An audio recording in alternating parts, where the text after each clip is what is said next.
Don't show up to the wedding, my mom texted. You and your kids always make things uncomfortable. My sister replied with a laughing emoji. I answered, guess you won't need my card to pay for the venue.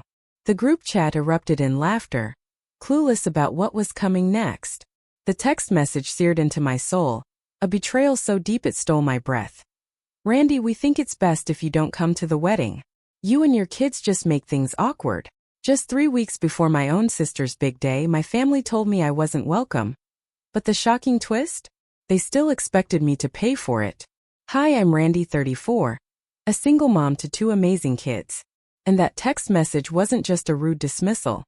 It was the match that lit a bonfire of hurt, anger, and finally, a fierce resolve I never knew I had.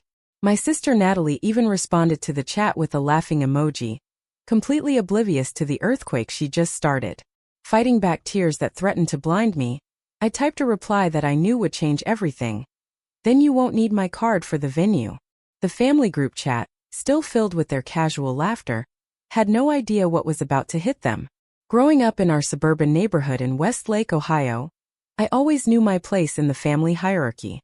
My mother, Diane, was the quintessential perfectionist, a woman whose entire identity revolved around appearances and what the neighbors might think. Our house was immaculate, our clothes always pressed, and our family photos looked like they belonged in a magazine. But behind that polished exterior was a tangled web of favoritism and impossible standards. From as early as I can remember, my sister Natalie, 3 years my junior, was the golden child. With her naturally blonde hair and petite figure, she was mom's ideal of feminine beauty. Natalie effortlessly embodied everything my mother valued. Cheerleading captain, homecoming queen, graduated with honors, then a business degree. Exactly what mom wanted for herself. I, on the other hand, was the designated black sheep. My wild curly hair refused to be tamed. I preferred sketch pads to pom-poms, and I questioned authority in ways that absolutely mortified my status-conscious mother. By 16, I knew I wanted a creative career, which mom promptly dismissed as a hobby, not a real job. When I announced my graphic design major, she actually cried at the dinner table, lamenting my wasted potential, while Natalie patted her hand sympathetically. The divide between us was already a canyon, and it was about to get wider. At 24, in my final year of college, I got pregnant with Tyler. His father and I had already broken up. When I told my family, my mother's first words weren't of support or concern. They were, "What will people think?" Natalie, fresh from her MBA and a new job at a prestigious marketing firm, looked at me with a mix of pity and superiority that burned worse than mom's disappointment. "Oh, Randy," she'd said, "how are you going to manage a baby? You can barely manage yourself." My mother nodded in agreement. Despite their complete lack of support, I finished my degree while pregnant, gave birth to Tyler between final exams, and graduated 3 weeks later with my newborn in my arms, and no family in the audience. Those early years were brutally hard. I worked freelance design jobs from my tiny apartment, learning to nurse while typing with one hand, surviving on very little sleep. My mother's occasional visits felt more like inspections, filled with criticism about everything from the formula I used to my second-hand furniture. "You should have thought about all this before getting pregnant," she'd say whenever I mentioned being tired. Her assistance always came with conditions and criticism, making it clear that my situation was a burden, an embarrassment. 4 years after Tyler, I met David. He was kind, creative, and for 2 years I thought we might build a life together. Emma came along, a beautiful surprise that initially brought us closer. But by the time Emma turned 2, the relationship had deteriorated. David's musician career meant irregular income and long absences. Eventually, he moved to LA, effectively leaving us behind with promises that slowly faded into occasional calls and missed child support. So there I was at 28, a single mother of 2 wonderful, energetic children, making it work through sheer determination and a growing reputation as a reliable graphic designer.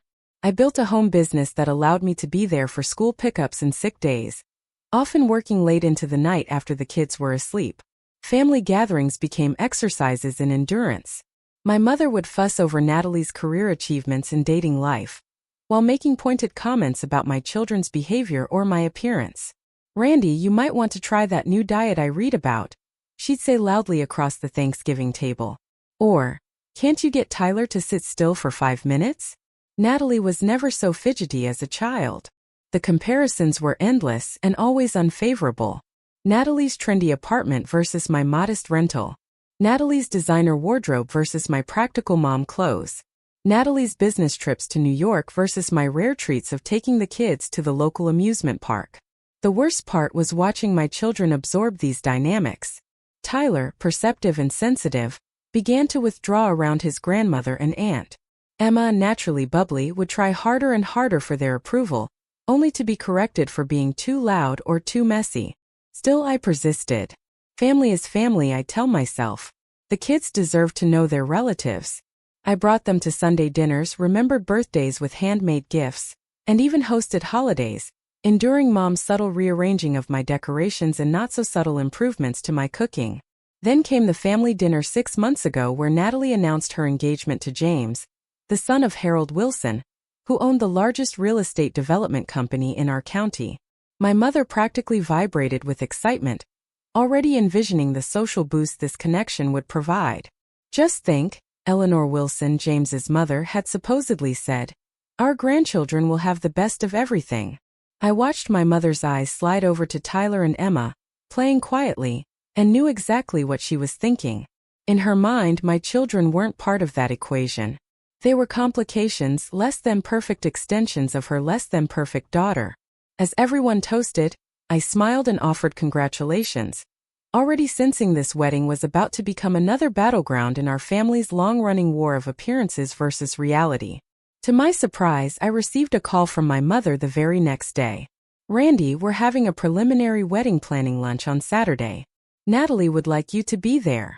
Her tone implied this was a great honor. "Eleanor Wilson will be joining us, so please wear something appropriate." The pause before appropriate spoke volumes, but I chose to focus on the positive. Maybe this would bring us closer. Maybe Natalie genuinely wanted my involvement. That Saturday, I arrived at the upscale restaurant wearing my nicest blouse and my only pair of dress pants that didn't have a kid-related stain. Emma had a cold, so I'd scrambled for a babysitter, making me 7 minutes late. Mom's tight smile told me those 7 minutes had been noted and filed away. Eleanor Wilson was exactly as I'd imagined. Expensively dressed, perfectly coiffed, radiating old-money confidence. She assessed me with a quick glance that somehow took in every detail from my scuffed flats to my frizzy hair. "This is Diane's older daughter, Randy," Natalie introduced, waving her newly manicured hand, the massive diamond catching the light. "She does some kind of computer art or something." I bristled slightly. "I'm a graphic designer," I corrected gently, extending my hand. "Lovely to meet you. Congratulations." The lunch proceeded with detailed discussions of venues, guest lists, and color schemes. Every suggestion I offered was politely acknowledged, then immediately dismissed. "What about incorporating personal elements into the invitations?" I ventured. "I'd be happy to design something custom." Eleanor patted my hand. "Oh, that's sweet, dear. But we've already been in contact with Harringtons. They've done all the society weddings in this area for generations. Very exclusive." My mother beamed. Natalie nodded enthusiastically. I took a long sip of water, swallowing my offer along with my pride. As weeks passed, my involvement decreased. I'd get occasional texts about decisions already made, framed as updates, not invitations for input. The only area my participation seemed actively desired was financial. "We found the perfect venue," my mother announced during a rare phone call. "The Grand Pavilion at Lakeside Gardens. It's absolutely stunning, but with all the extras Natalie deserves, it's running a bit higher than our budget." The careful pause. "I don't suppose you could contribute anything? For your sister's special day." Despite my tight finances, I offered $5,000 toward the venue. It would mean dipping into my emergency fund and postponing home repairs, but I wanted to show my support. My mother's relieved thanks and promises of full involvement seemed worth the sacrifice. Soon after, Tyler and Emma bounded into the kitchen, faces alight. "Aunt Natalie called," Tyler announced. "She asked if I want to be a junior groomsman, and Emma gets to be a flower girl." My heart warmed. Perhaps things were turning around. Maybe my contribution had helped secure my children's places, showing we truly were included. That weekend, the four of us went shopping for outfits. My mother insisted on joining, claiming her expert eye was needed. The trip quickly devolved into a stress fest. Mom criticized everything. Emma's hair. Couldn't you at least have braided it properly? To Tyler's posture. Stand up straight. For goodness sake, you look like a hooligan. When Emma accidentally knocked over a mannequin, my mother's face went rigid with embarrassment. This is precisely why children need proper discipline, she hissed at me in the changing room. Before I could defend them, I overheard her on the phone in the hallway, her voice low but clear. Yes, Natalie, we're trying on things now. I know. Yes, it's exactly what we feared. The children are completely wild and Randy just lets them run amok. I understand your concerns. Yes, it might complicate things having them in the wedding party. We'll discuss it more later. My stomach clenched. Despite their initial inclusion, my children were being reevaluated, not as beloved family members, but as potential liabilities. Over the next few weeks, I tried to connect with Natalie privately, but she always had an excuse. Swamped with work, tastings, meetings. Then came the bridal shower. I knew nothing about it until I saw photos on social media. Cousins, aunts, my mother, even childhood neighbors all raising champagne glasses. Showering our beautiful bride with love, the caption read. I stared at those photos for hours, searching the backgrounds for any sign that my absence had been noticed. There was none. They all looked perfectly happy, perfectly complete without me. Around the same time, I heard from my Aunt Susan that James's parents had hosted a formal dinner to meet Natalie's family. All of Natalie's family, apparently, except for me and my children. When I casually mentioned this to my mother, she brushed it off. It was very last minute, very small, just immediate family. The phrase immediate family hung between us, its meaning painfully clear. In their minds, I had been reclassified as extended family, or perhaps no family at all. Rumors from other relatives began reaching me. Cousin Beth mentioned my mother said I was too busy. Uncle Robert asked if I opted out of wedding planning because I was uncomfortable with formal events. Finally, after weeks of evasion, I asked Natalie directly. So what exactly am I doing for the ceremony? Is there a specific dress color? And are Tyler and Emma still in the wedding party? Her response was vague. We're still figuring out some details. The wedding party is getting kind of large, so we might need to make some adjustments.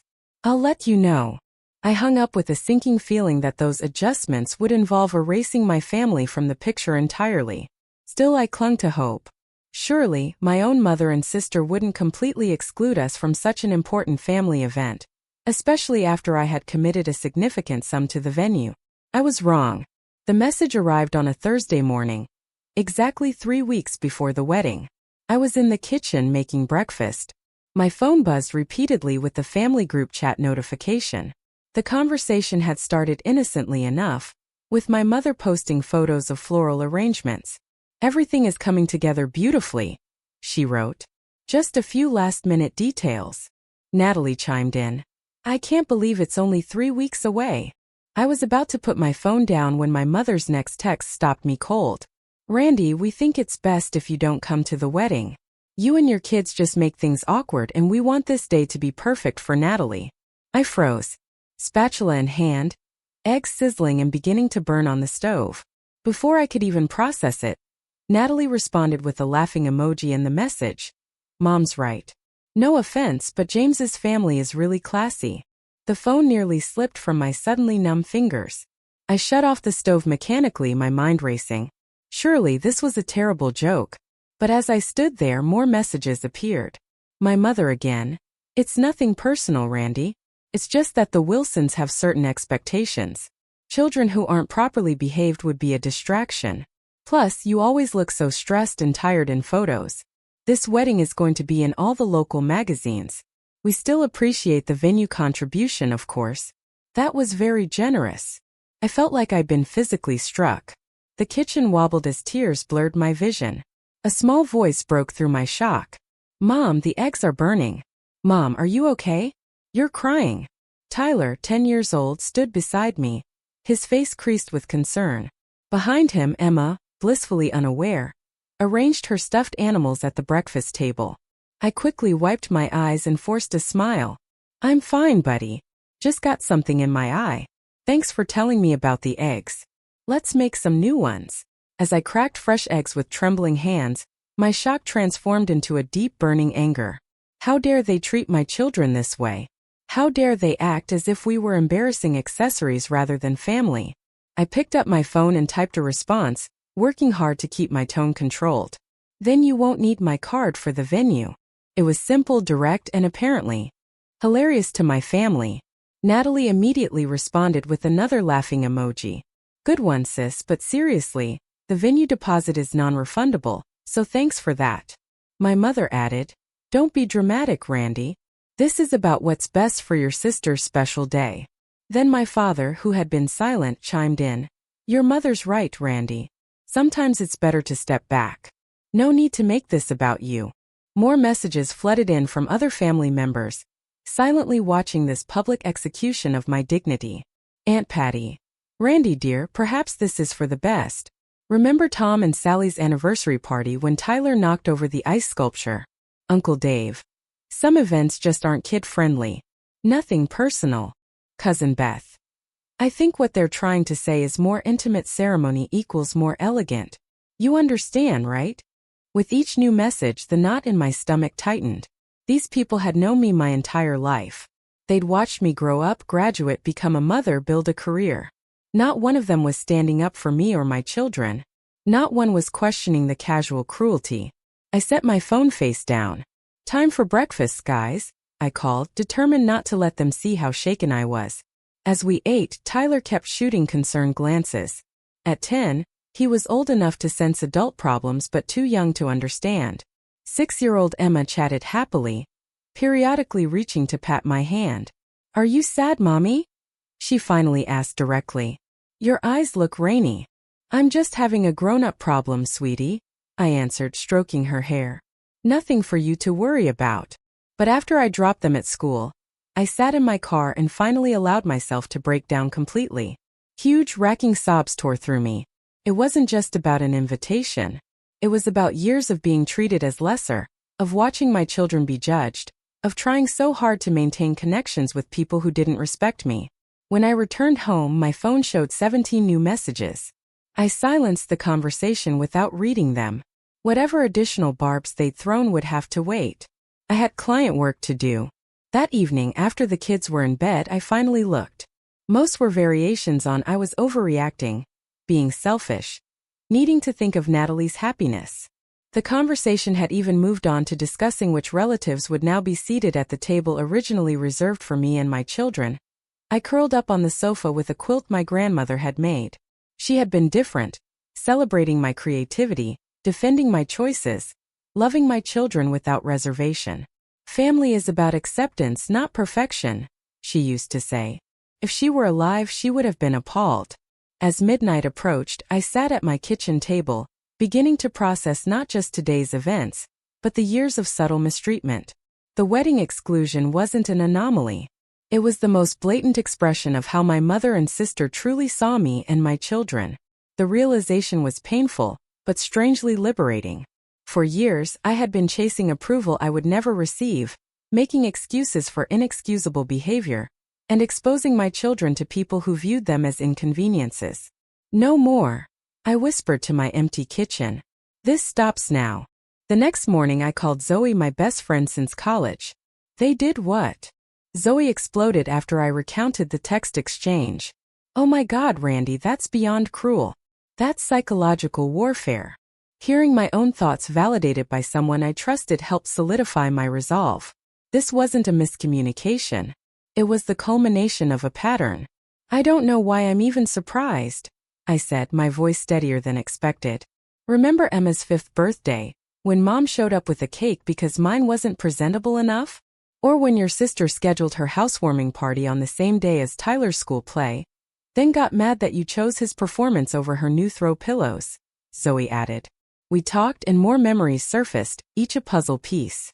My mother correcting Tyler's table manners at Christmas, making him self-conscious. Casual remarks about how much easier Natalie's life was without all the baggage I had accumulated. Family vacation photos that somehow never included me or my children despite us being there. I think I've been gaslighting myself, I admitted to Zoe. making excuses for them, telling myself it wasn't that bad. That's what happens, Zoe replied gently. You normalize it. But Randy, there is nothing normal about what they're doing. It's toxic, and you and your kids deserve so much better. After our call, I felt strangely calm. The eye of an emotional hurricane. That clarity was shattered when Tyler came home, red-eyed, with a defensive hunch to his shoulders I knew all too well. What happened, buddy? I asked, sitting beside him. He was quiet for a long moment. Jake said we're not going to Aunt Natalie's wedding anymore. Jake was Natalie's 10-year-old stepson from James's previous marriage. He said it's because we don't know how to act right, and his grandma doesn't want us there. My heart broke all over again, this time for my son. Tyler, did Jake say that at school? In front of other kids? Tyler nodded, a single tear escaping. He told everyone during lunch. He said his dad is paying for a super fancy wedding, and they don't want it ruined. I took a deep breath, trying to contain the fresh wave of anger. Tyler, look at me. What Jake said isn't true. The reason we're not going to the wedding has nothing to do with you or your behavior. It's about grown-up problems between me, Grandma, and Aunt Natalie. Is it because we're not rich like Jake's family? Tyler asked with the devastating directness of children. No, honey. It's because sometimes adults make bad choices that hurt other people's feelings. And when that happens, we need to set boundaries. What are boundaries? Boundaries are rules we set to protect ourselves from people who don't treat us with respect. Like if a friend keeps taking your toys without asking, you might say they can't play with your things unless they ask permission. Tyler thought about this. So we're setting a boundary with Grandma and Aunt Natalie? Yes, we are. And that's okay. It doesn't mean we don't love them. It just means we expect to be treated with kindness and respect, just like everyone else. That evening, the calls began. First my mother, then my father, then various aunts and uncles, all delivering variations on the same message. I needed to be reasonable, not make a scene, and still follow through with the venue contribution. I let most go to voicemail but took my father's call. Randy, you know how your mother gets about these social events, he said, his voice the familiar mix of placating and dismissive. Just let this one go. We can have a separate family celebration after the honeymoon. Dad, do you understand what happened here? Mom and Natalie publicly uninvited your grandchildren from a family wedding, humiliating them. Now their cousin is bullying them about it at school, and you want me to just let it go? You're blowing this out of proportion, he sighed. No one meant to hurt the kids. It's just that this wedding is very important for your sister's future. The Wilsons are influential people. More influential than your own grandchildren's emotional well-being? His silence was answer enough. After hanging up, I sat at my kitchen table with a notepad, my designer's brain organizing the chaos. I wrote what we know. 1. My family excluded me and my children in the cruelest way possible. 2. They still expect me to contribute $5,000 toward the venue. 3. This is part of a pattern of toxic behavior, not an isolated incident. 4. My children are being actively harmed. On the next page, what we don't know. 1. How much does James actually know? 2. What have Mom and Natalie told the Wilsons about us? 3. What's the real story with the venue payment? Is it already paid? Is it refundable? 4. Who else knows about our exclusion and what have they been told? With these questions, I decided to do some investigating. The first call was to the Grand Pavilion at Lakeside Gardens. I identified myself as Natalie's sister, helping with wedding details. I just wanted to confirm some information about the Thompson-Wilson wedding on the 21st. Of course, the coordinator said. Yes, here it is. Grand ballroom rental, garden ceremony site, 200 expected guests. Great. I'm just double-checking the payment schedule. Has the final payment been made? The coordinator hesitated. I see that the initial deposit was made 2 months ago, but the final payment is actually past due. We've sent several reminders. This was interesting. I was under the impression my contribution was meant to complete the payment. There is a note here about a partial payment from the sister of the bride, the coordinator confirmed, but we haven't received it. According to our contract, the final payment is due 14 days before the event, which would be this coming Friday. Without it, we can't guarantee the reservation will be held. I thanked her processing this. The venue payment wasn't just an extra. It was critical, and they were counting on me despite uninviting me. My next call was to Aunt Susan, my mother's younger sister, the most likely to give me straight answers. Aunt Susan, can I ask you something about Natalie's wedding? I need you to be honest with me. Of course, honey. I heard there was some drama about you not attending. Your mother said you were having some personal issues. Her voice was carefully neutral. That's not true. They explicitly uninvited me and the kids. But what I want to know is what they've told James's family about us. Have you met the Wilsons? Susan's long pause. Yes, I met them at the engagement dinner. Eleanor Wilson is very concerned with appearances. During that dinner, your mother mentioned you only once. She said you were an artist living in another state. I live 20 minutes away from her house. I know. And when James asked if you had children, your mother changed the subject very quickly. I got the distinct impression that she's pretending you have a very different life than you actually do. A cold realization washed over me. They're ashamed of us. They're literally hiding our existence to impress these people. I think your mother sees this as Natalie's big chance to marry into the kind of social circle she's always wanted access to, Susan said. She doesn't want anything to complicate that narrative. And my children and I complicate the narrative. In her mind, yes. You know your mother, Randy. She's always been obsessed with appearances. After thanking my aunt, I made one more call to a lawyer friend specializing in contract law. I explained the situation with the venue payment. If you never signed anything, you have no legal obligation, he assured me. A verbal promise of a gift doesn't constitute a binding agreement. If your name isn't on the venue contract, you're in the clear legally. What if they put my name on the contract without my knowledge? That would be problematic for them, not you. They can't obligate you to a contract you never signed, but it might create complications with the venue if they're expecting your payment. By the end of the day, I had a much clearer picture. My mother and sister had been counting on my financial contribution, while simultaneously deciding I wasn't worthy of attending. They had effectively erased me from their carefully constructed family narrative to impress the Wilsons. And most disturbingly, they saw absolutely nothing wrong with any of this. As I tucked my children into bed that night, watching their innocent faces relaxed in sleep, a steely resolve formed in my heart. This wasn't just about a wedding. This was about teaching my children what it meant to have self-respect, to set healthy boundaries, and to recognize when relationships were damaging rather than nurturing. We deserve better, I whispered, kissing their foreheads. And I'm going to make sure we get it. The next morning, I woke with a clarity I hadn't felt in years. The path forward wasn't about revenge or drama, but about justice, self-respect, and breaking unhealthy patterns. I opened my laptop and, with my lawyer friend Mike's guidance, drafted a clear, firm email to my mother and sister, with the venue coordinator CC'd.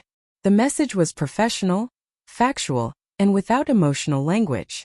I explained that, as I had been informed my presence and that of my children was not welcome, I was formally rescinding my offer to contribute to the venue payment.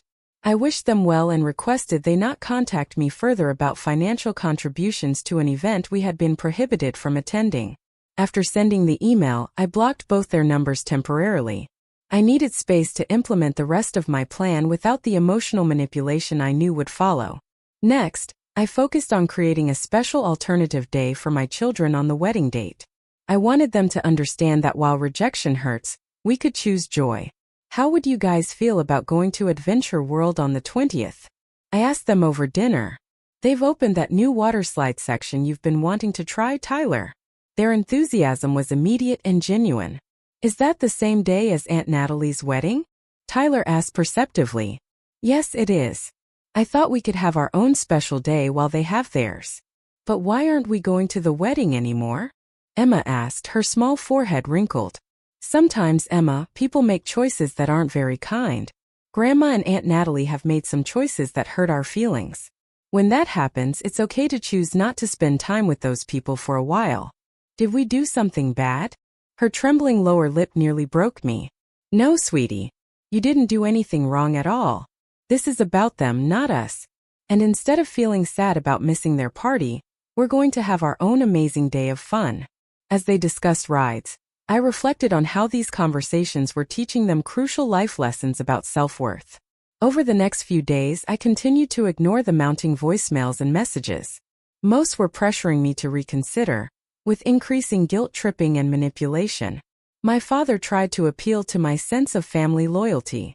My aunt suggested I was being stubborn and selfish. My sister sent a text accusing me of trying to ruin the biggest day of her life.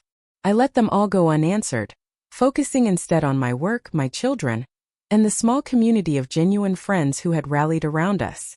Zoe organized a movie night. My neighbor Barbara, a retired teacher, brought cookies and offered extra babysitting. My regular client, sensing something was wrong, sent thoughtful messages.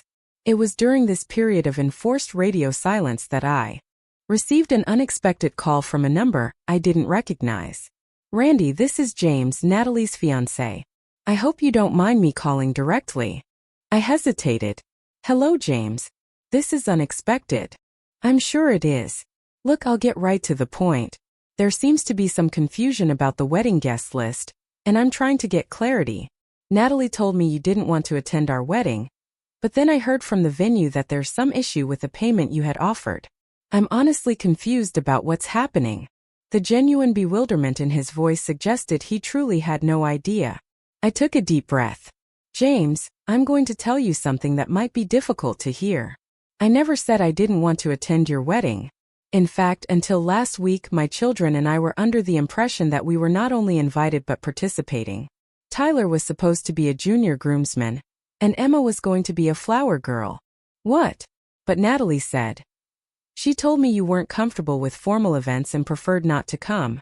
She said your kids had some behavioral issues that made large gatherings difficult for them." The hurt must have been evident in my silence. "I'm sorry, I shouldn't have repeated that. I'm just trying to understand what's going on. The truth is, James, my mother and sister explicitly uninvited us via a group text. They said my children and I make things awkward and would interfere with having a perfect day. They still expected me to contribute $5,000 toward the venue despite uninviting us." "That can't be right," he said. But the uncertainty in his voice suggested he was beginning to question the narrative. "I can forward you the entire text exchange if you'd like to see it for yourself. Would you? I'd really appreciate that. This doesn't sound like the Natalie I know. But, well, there have been some strange tensions around the wedding planning that I haven't fully understood." After our call, I forwarded the entire humiliating text thread to James, along with screenshots of follow-up messages pressuring me to pay for the venue. It wasn't about trying to create problems, but about finally bringing truth to a situation shrouded in lies. James called back 30 minutes later, his voice noticeably shaken. "I don't even know what to say. I had no idea this was happening. My parents have been asking about meeting you and your kids, and Natalie kept making excuses. I just assumed you were busy. Or maybe some minor family tension, not this. I'm sorry you're finding out this way," I said sincerely. "For what it's worth, I think Natalie genuinely cares about you. She just also cares tremendously about impressions and status, a value she inherited directly from our mother. I need to talk to her about this and my parents. They would be horrified if they knew family members were being excluded like this. That's not how we operate." After hanging up, I felt a strange mix of vindication and sadness. The truth had a way of surfacing eventually. Whatever happened next was out of my hands. For the next 5 days I heard nothing. The sudden silence after days of constant pressure was disconcerting, but also peaceful. I used the time to finalize our adventure world plans. As the wedding day approached, I felt stronger and more centered. This experience, painful as it was, had forced me to confront and begin dismantling the dysfunctional patterns that had defined my family relationships for decades. "You seem different," Tyler observed the night before our theme park visit. "Not sad anymore." "I am different," I agreed. "Sometimes hard things help us grow stronger, like how plants need storms to make their roots dig deeper." He smiled. "Exactly like that. Now get some sleep. Tomorrow is going to be an adventure." The morning of Natalie's wedding dawned bright and clear. I woke before my alarm, a mixture of emotions swirling despite my efforts at detachment. Somewhere across town, my sister was preparing to become a wife. My mother was likely fussing, creating the perfect illusion of family harmony. And here I was choosing a different path entirely. I pushed those thoughts aside as I heard the excited footsteps of my children. Mom, is it time to go to Adventure World? Emma burst into my room, already wearing her swimsuit, though inside out and backwards. Tyler followed more sedately, but his gleam betrayed his excitement. It's going to be 87 degrees and sunny, perfect for water slides. I laughed, helping Emma fix her suit. Let's have breakfast first. As we ate pancakes, a special occasion tradition, I kept my phone deliberately turned off, tucked away. Today wasn't about what we were missing. It was about what we were choosing to create together. Adventure World lived up to its name. We spent the morning conquering increasingly daring rides. Tyler leading the charge with newfound confidence, Emma squealing with delight. We took silly photos, indulged in overpriced theme park food, and played every game. During a brief rest, Tyler looked up with serious eyes. This is better than a boring wedding anyway, right, Mom? I considered my answer. Different experiences are valuable in different ways, Tyler. Weddings can be beautiful celebrations of love. But today, this is exactly where we're meant to be, having fun together. As the afternoon progressed, Emma won a stuffed unicorn, and Tyler conquered his fear of the tallest water slide, emerging with a triumphant grin. I took dozens of photos, capturing their joy and our connection. By late afternoon, exhaustion set in. Emma's steps dragged, and even Tyler admitted he was tired. We headed home, stopping for ice cream. It wasn't until we arrived home, and the kids were settled with a movie, that I retrieved my phone and turned it on. Immediately, it began buzzing: 15 missed calls, 23 text messages, 7 voicemails. The first voicemail, from my mother at 10:30 that morning, was surprisingly composed. Randy, I hope you'll reconsider your position about the venue payment. The wedding starts at 4, and we need to resolve this before then. Call me back immediately. The second, from noon, had a distinct edge of panic. Randy, this is getting ridiculous. The venue manager is saying there's an issue with the final payment. Call me back right now. By the third voicemail at 1:15, my mother's composure had completely crumbled. Randy, please, you have to help us. The venue manager is threatening to cancel everything if the final payment isn't made by 3. I don't know what you said to them, but they're insisting the contract listed you as a partial payer, and they can't proceed without your payment or a signature removing you from the agreement. Please, Natalie is in tears. You can't ruin her wedding like this. The remaining messages grew increasingly desperate, culminating in a sobbing Natalie begging me to just sign the stupid paper or pay the money, because the venue manager was being completely unreasonable. I sat down at my kitchen table, absorbing this unexpected turn of events. I had sent that email to clarify my position, not to actively create problems. I assumed my mother would simply cover the payment gap or find another solution. After making sure the kids were engrossed, I called the venue directly. The manager explained that my mother had indeed listed me as a responsible party for part of the payment on the contract, creating a legal complication when I explicitly withdrew my offer. We tried to be flexible, she explained, but when no payment was forthcoming and no amended agreement was signed, we had to follow our contract terms. We couldn't hold the space without full payment. Has the situation been resolved? I asked. Not to my knowledge. The last update I received was that they were attempting to secure an alternative venue for a scaled-down version of the reception. The ceremony was moved to the church that was originally just for the service. After thanking her, I sat in silence. I hadn't intended to disrupt the wedding itself, only to establish boundaries. Yet, it seemed my mother's presumption in putting my name on legal documents without my consent had created exactly the chaos she had claimed to be avoiding. At 7:30, after getting the children bathed and into pajamas, I finally returned my mother's calls. She answered immediately. It's a bit late to call now, isn't it? Her voice was brittle with exhaustion and barely contained fury. I've been busy all day with the kids. I just got your messages. What happened with the wedding? As if you don't know. Your little stunt nearly ruined everything. We had to move the reception to the church basement at the last minute. Half the floral arrangements couldn't be transferred. The cake arrived at the original venue and had to be rushed across town. The photographer charged extra for the venue change. Eleanor Wilson was horrified by the disorganization. I'm sorry things were complicated. I said carefully. But I don't understand why you put my name on a contract without my permission. That created this problem. Not my withdrawal of a gift I was never obligated to give in the first place. Gift? This was your sister's wedding. Family helps family. Family also doesn't exclude family from important life events via group text. The line went quiet. Is that what this was about? Revenge because your feelings were hurt? No, Mom. This was about respecting myself and my children enough to not financially support people who treat us as embarrassments. This was about showing my kids that it's not okay to let people use you, while simultaneously pushing you aside. Oh, that's rich coming from you. Always so righteous.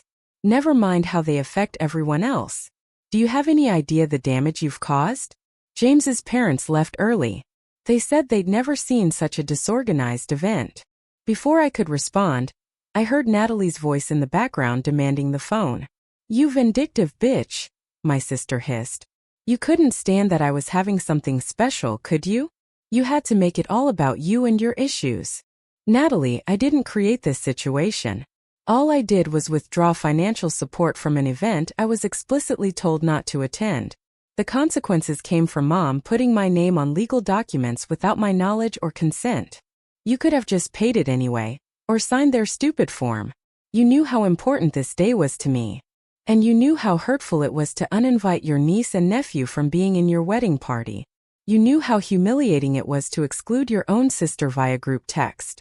You made your choices and I made mine. The conversation devolved further, Natalie alternating between tearful accusations and angry threats. I remained calm, repeatedly bringing the focus back to the actual sequence of events and the natural consequences of their actions. After hanging up, I was surprised to receive a text message from James. I want you to know that none of this was your fault. What happened today opened my eyes to some dynamics I hadn't fully recognized. Thank you for your honesty. I hope someday we can start fresh as family. The next day, social media was conspicuously quiet. Typically, my mother and sister would have been posting professional wedding photos. Their silence spoke volumes about how far the reality had diverged from their expectations. 3 days later, I received a surprising call from Eleanor Wilson, James's mother. Randy, this is Eleanor Wilson. I hope you don't mind me calling. Not at all, Mrs. Wilson. How can I help you? Please call me Eleanor. I wanted to reach out personally to invite you and your children to brunch this Sunday. James has told us so much about his new niece and nephew, and we're eager to meet you all. I was momentarily speechless. That's very kind of you. We'd be happy to come. Wonderful. And Randy, I want you to know that James has explained the circumstances surrounding the wedding. My husband and I were quite disturbed to learn how you and your children were treated. That's not the kind of family values we raised our son with. After we arranged the details, I sat in stunned silence trying to process this. Somehow, in attempting to erase me from their perfect family narrative, my mother and sister had instead revealed the true dysfunction. The brunch with the Wilsons turned out to be a pivotal moment. Harold and Eleanor welcomed us into their spacious but comfortable home with genuine warmth. Unlike the intimidating elitists my mother had portrayed, they were down to earth and immediately engaged with my children. Tyler, James tells me you're quite the baseball player, Harold said, showing him a collection of signed memorabilia. Emma, would you like to see the dollhouse that was mine when I was a little girl? Eleanor asked. I've kept it all these years, hoping someday I'd have a granddaughter to share it with. As the children explored, Eleanor joined me on the patio. I want to be direct with you, Randy, she said. What your mother told us about you and what we've learned for ourselves are very different things. What exactly did she tell you? I asked, finally confirming my suspicions.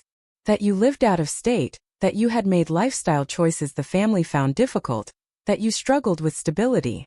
Her diplomatic phrasing couldn't disguise the implication. And now? Now I see a devoted mother raising 2 wonderful children. James speaks highly of your work as a designer. And most importantly, I see someone who had the strength to stand up for herself and her children in a difficult situation. It wasn't about revenge, I said, feeling it important she understand. It was about not allowing my children to internalize the message that they weren't good enough. I understand that better than you might think, Eleanor said, surprising me. My own mother was similar to yours in many ways. Appearances meant everything. I wasn't the daughter she wanted either. That conversation marked the beginning of an unexpected alliance. While my own mother maintained a chilly distance, the Wilsons began regularly including me and my children. Emma and Tyler developed a genuine friendship with their new Uncle James, who turned out to have a talent for connecting with children that surprised even Natalie. In the months that followed, I committed to therapy, finally unpacking the years of conditional love and subtle undermining that had shaped my self-perception. My therapist helped me understand that the wedding incident hadn't created the family dysfunction. It had merely exposed patterns that had existed for decades. Your mother has narcissistic tendencies, my therapist explained, and your sister learned early on that emulating your mother's values was the path to approval. Neither of them is likely to fundamentally change without their own committed therapy work. With this understanding, I began to establish clearer boundaries. I declined Sunday dinners that invariably devolved into criticism. I limited phone conversations with my mother to 15 minutes and redirected when she began disparaging me or the children. I filtered information carefully, sharing only what felt safe. The children flourished under these new boundaries. Tyler's teacher commented on his increased confidence at school. Emma's anxiety about being good enough gradually faded, replaced by a natural enthusiasm. My business grew as well, as I redirected energy previously spent managing family drama into developing my client base. I secured several large corporate contracts that provided greater financial stability. When Thanksgiving approached, I braced myself for the usual complicated negotiations. To my surprise, James called with an invitation. "We're hosting at our place this year," he said. "Eleanor suggested we start some new traditions. We'd really love for you and the kids to join us." "What about my mother and father?" I asked carefully. "They've been invited too, but with clear expectations about behavior. Eleanor had a rather direct conversation with your mother about how family members are to be treated in our home." The Thanksgiving gathering was tense at times, but ultimately healing. My mother was noticeably subdued, lacking her usual audience for critical comments. My father seemed relieved by the structure Eleanor subtly imposed. Natalie, 6 months into marriage and faced with her husband's obvious affection for his niece and nephew, made awkward but genuine attempts to connect with Tyler and Emma. After the holiday, Natalie reached out and asked if we could meet for coffee. We sat in a quiet corner of a local cafe, both uncharacteristically nervous. "I'm not good at this," she began. "Admitting when I've been wrong isn't exactly a skill Mom taught either of us." "No, it wasn't," I agreed. "The wedding was a disaster," she said bluntly. "Not because of the venue change, but because I let Mom convince me that appearances matter more than actual relationships. James was really upset with me afterward in ways I didn't expect." "How so?" "He said he didn't recognize the person I became during the wedding planning. That excluding you and the kids showed a side of me he found disturbing. We've been in couples counseling since then." I was surprised by her candor. That couldn't have been easy to hear. "It wasn't, but he wasn't wrong." She twisted her napkin. "I'm not asking for forgiveness right away. I know what we did was cruel. I just want to know if there's a way forward eventually. Tyler and Emma are the only niece and nephew I'll ever have, and I've been a terrible aunt." "Healing takes time," I said carefully. "I'm open to rebuilding our relationship, but it needs to be different than before. My priority is protecting my children from the kind of treatment we've all normalized for too long." Over the following months, Natalie made consistent, if sometimes awkward, efforts. She came to Tyler's school play. She remembered Emma's birthday with a thoughtfully selected art set, rather than a generic gift card. Small steps but meaningful ones. My mother proved less capable of change. She maintained that I had overreacted and deliberately caused problems. When I held firm to my boundaries, she adopted a martyr position, telling extended family that I was keeping her grandchildren away, and that Randy makes it impossible. Eventually, I accepted that my relationship with my mother might never be what I had hoped for. Instead of trying to earn her approval, I focused on breaking the cycle with my own children. They would grow up knowing their worth didn't depend on meeting impossible standards. The family you're born into isn't always the family that nurtures you, I explained to Tyler one evening after a particularly difficult phone call with my mother. Sometimes we have to create our own chosen family of people who love us as we are. Like Aunt Zoe and Miss Barbara next door? He asked. Exactly. And now Uncle James and the Wilsons, too. And we're a family, the three of us, Emma added with the simple wisdom of childhood. The best family. As I hugged my children close, I reflected on the painful journey that had led us to this point of greater health and authenticity. The wedding text, which had initially felt like such a devastating rejection, had ultimately been the catalyst for profound change. By standing up for myself and my children, I had broken generations of toxic patterns and created space for genuine connections to flourish. Forgiveness, I was learning, didn't require reconciliation with those who remained committed to harmful behavior. It meant releasing the anger that tied me to the pain, while maintaining the boundaries that protected our well-being. It meant acknowledging the reality of who people were, rather than clinging to fantasies of who I wished they would become. Most importantly, it meant teaching my children through example that love shouldn't hurt, that family should be a source of support rather than stress, and that sometimes the bravest thing you can do is walk away from relationships that diminish rather than enhance your life. Today, 2 years after that fateful wedding text, our lives have found a new equilibrium. My relationship with Natalie continues to slowly heal through mutual effort and respect. James has become the kind of uncle my children deserve. The Wilsons have embraced us as genuine family members. My father makes occasional efforts to connect on his own terms rather than as my mother's messenger. And my mother remains at a carefully managed distance, allowed limited access under specific conditions. It isn't the family story I would have written for myself as a young girl, but it's authentic, honest, and ultimately healthier than the facade we maintained for so many years.